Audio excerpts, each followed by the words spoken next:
8 ভাই বোনের ভিতরে সেই সবচাইতে ছোট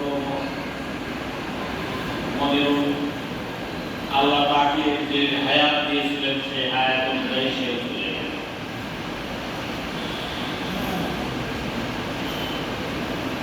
এমনি ভাবে আমাদের সকলকে চলে যেতে হবে, কিন্তু আল্লাহ আমাদেরকে দুনিয়ায় পাঠিয়েছেন যে জন্য খিলাফতের দায়িত্ব দিয়ে, আল্লাহ নির্দেশিত পথে চলার জন্য। যদি আমরা নির্দেশিত পথে চলি, আল্লাহর কথা শুনে চলি, তাহলে কাল কিয়ামতের দিনে আমরা নাজাত পাব।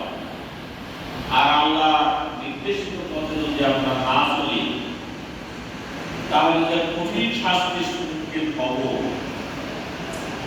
কোরআনে যেসব বর্ণনা দেওয়া হয়েছে কঠিন শাস্তি, এই শাস্তিটা যদি কোনো মানুষ স্বচক্ষে দেখত,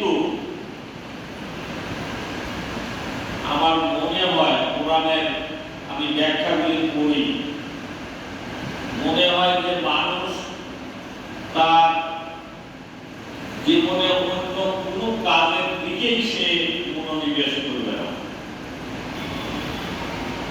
কিসের ঘর সংসার, কিসের বাড়ি ঘর, কিসের দুনিয়াদারি, কিসের বাচ্চা কাচ্চা,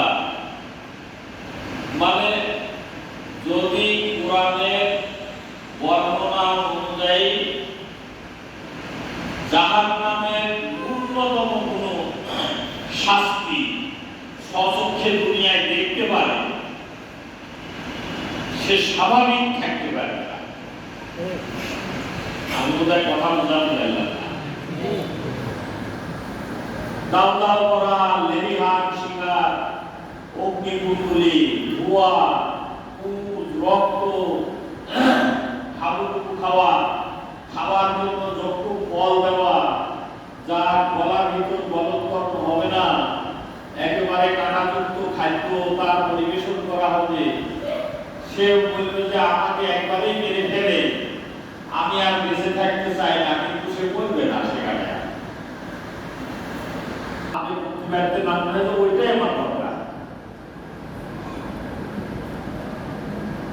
যা জীবনে আপনি কল্পনাও করেননি, যা জীবনে আপনি চোখেও দেখেননি, সেই ধরনের সুন্দরতম একটা ব্যবস্থাপনা